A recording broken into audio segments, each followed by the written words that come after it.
Les émotions après le but d'Araujo étaient incroyables. Ce moment a semblé être une remise à zéro pour toute la saison. L'équipe a montré de la volonté et une fin de victoire dans une situation difficile. Et c'est ce qui compte le plus en ce moment. On peut ressentir cette étincelle à nouveau. Ce Barcelone veut toujours gagner et ce Barcelone le peut encore. Et peut-être que Ronald Araujo a juste fait économiser quelques millions au club sur un nouvel attaquant. Salut tout le monde, c'est la chaîne la plus cool. Aujourd'hui, nous parlons d'un des matchs les plus dramatiques de la saison, Barcelone contre Gérone. Si vous avez ressenti la même énergie en regardant le match, laissez un like. Pas pour moi, mais pour cette équipe qui a enfin montré ce qu'est le caractère. Hansi Flick est arrivé à ce match dans une position difficile. Il manquait Rafinha, Lewandowski, Ferran, Olmo, De Jong, Garcia.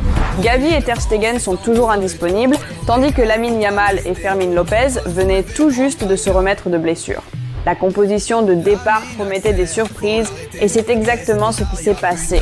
Flick n'a pas d'alternative en ce moment. Koundé a commencé à droite et Balde à gauche. Au centre, Flick a opté pour une paire intéressante de Cubarsí et Eric. Pau a de nouveau joué sur le côté droit de la défense où il semble le plus confiant. Eric, qui a été le défenseur central le plus constant cette saison, a assumé le rôle plus difficile de défenseur central gauche.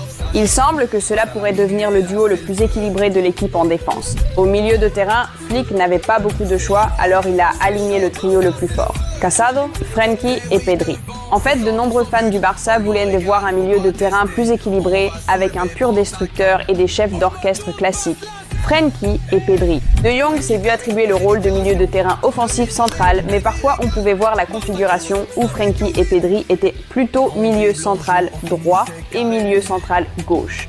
C'est une structure qui ressemble à une version moderne du triangle classique Busquets, Xavi, Iniesta.